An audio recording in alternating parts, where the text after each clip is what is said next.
Bonjour à tous, voilà enfin la 4e vidéo sur le cahier de vie. Elle a mis un peu de temps à arriver, c'est un peu compliqué parfois de vivre avec un zazou et ça prend du temps. Donc aujourd'hui, je vais vous parler des photos dans les boutons. Donc pour faire son cahier de vie, ici je suis dans l'agenda 2023 que vous retrouverez sur l'espace de partage MyTobyDynavox. Aujourd'hui, je vais vous montrer Lundi 2 janvier. 2 façons d'ajouter une photo dans un bouton, et même 3 façons en fait. Donc la première, ça va être, je rentre dans les paramètres, j'ai mis un code, de rentrer une photo qu'on a déjà dans son iPad. Donc je choisis un bouton, ici en dessous dans l'endroit où il y a normalement le pictogramme, là où il y a écrit aucun symbole, il y a un petit appareil photo sur lequel je vais cliquer, et dans la bibliothèque de photos, je vais aller choisir une photo. Par exemple, celle-là, c'est d'actualité. Donc je vais l'agrandir en saisissant le coin du bouton et là je peux la mettre à la taille que je veux. Voilà, une magnifique boîte à musique de Noël. Et puis je vais mettre un message dessus. Alors moi je vais le mettre souvent dans le message. Pourquoi ? Parce que les photos c'est plus difficile à bien percevoir sur la tablette, donc je les mets, surtout quand c'est petit, donc je les mets le plus grand possible. Pour que ce soit le plus grand possible, j'enlève le texte et je le mets dans le message, comme ça il n'apparaît pas, vous allez voir. Je vais mettre ma nouvelle boîte à musique.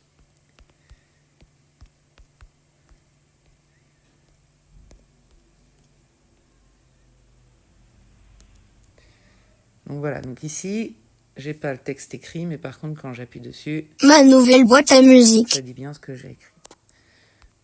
Je pourrais aussi me dire que comme j'ai des objectifs en littératie, qu'on apprend toujours à lire et à écrire, je voudrais quand même qu'il apparaisse les mots boîte à musique au-dessus de la photo. Donc je vais commencer par l'écrire là. Évidemment, ça va poser le problème dont je vous parlais, c'est-à-dire que la photo sera plus petite. Mais on va voir un peu comment y remédier. Boîte à musique. Donc ici, hop, la photo, elle est redevenue assez petite. Du coup, je vais aller dans le style du bouton à gauche. Je vais descendre. Et puis, dans l'intitulé du bouton, là, il y a la taille, 125%. Je vais décocher pour que ce ne soit pas selon les mêmes paramètres que le reste de l'application. Et je vais choisir, par exemple, 50%. Donc là, c'est écrit en petit. J'ai quand même la photo en plus grand. J'ai un mot qui lui permet d'avoir un repère écrit. Mais la phrase qu'on entend, c'est toujours Ma nouvelle boîte à musique. Voilà. Ça, c'est la première façon de faire une photo et de mettre du texte. Je vais vous montrer une deuxième façon de faire. Donc, je choisis toujours, après être allé dans les paramètres, un bouton. À nouveau, en dessous de l'endroit où il y a le pictogramme et il y a écrit aucun symbole, je choisis le petit appareil photo. Et là, je vais choisir dans l'appareil photo. Et je vais prendre photographier ici. Ah oui. J'appuie sur utiliser. Et de la même façon, je vais écrire dans le message, il fait gris par exemple. Encore une fois, j'aurais pu l'écrire au-dessus, diminuer la taille des lettres si besoin. Et puis aussi, j'aurais pu l'écrire dans un autre bouton à côté avec un pictogramme. C'est parfois aussi ce que je fais. Donc, je peux toujours l'agrandir. Hop. Et voilà. Une troisième façon de faire, d'ajouter une photo dans le cahier de vie. C'est une façon un peu détournée. Moi, je le fais utiliser à des gens qui ont plutôt peur de rentrer dans les paramètres de l'application. Il y a des gens dans les intervenants qui ont un peu peur de ça, qui ont peur de faire des bêtises. Alors du coup, dans les sujets, j'ai ajouté le tableau blanc que vous voyez là. Alors je vais essayer de vous montrer comment on ajoute ce tableau blanc. Voilà, alors il me semble qu'en choisissant un bouton, je dois avoir dans les actions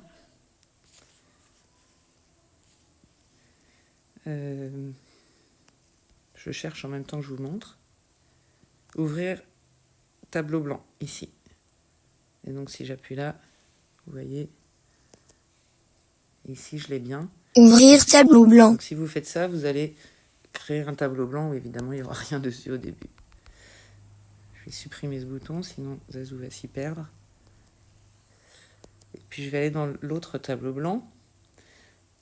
Donc là, pour faire une photo, donc on va d'abord créer un nouveau tableau blanc ici. Et puis, de la même façon que tout à l'heure, on va ajouter une image. Ça, c'est en bas à droite de l'écran. Et pareil, on peut prendre une photo ou choisir une photo. Je vais choisir une photo. Tiens, mettre canard.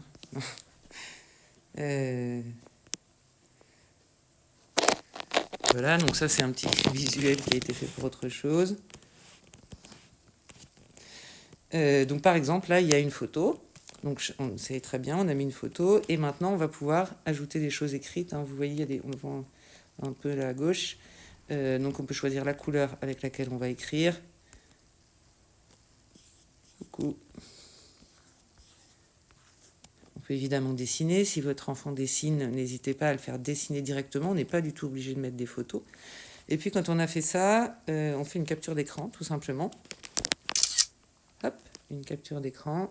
On réduit pour n'avoir que son image. OK, on l'enregistre dans ses photos d'iPad. Et ensuite, on va s'y prendre exactement comme tout à l'heure pour aller chercher une photo dans l'iPad. Je choisis un bouton, je vais dans l'appareil photo, dans la bibliothèque de photos, et là je peux mettre la photo que m'a fournie l'intervenant. Donc voilà, ce qui permet, en fait, ces intervenants-là qui ont peur d'aller dans les paramètres, ils laissent quand même quelque chose pour le cahier de vie, et c'est vraiment ça la priorité absolue, quoi. Voilà pour les photos. Alors demain, on parlera plutôt des pictogrammes, comment nous, ici, on choisit les pictogrammes pour ce qu'on met dans le cahier de vie, comment est-ce qu'on organise aussi les phrases, le langage ou les morceaux de phrases. Donc voilà, ça ce sera dans une 5e vidéo. À bientôt.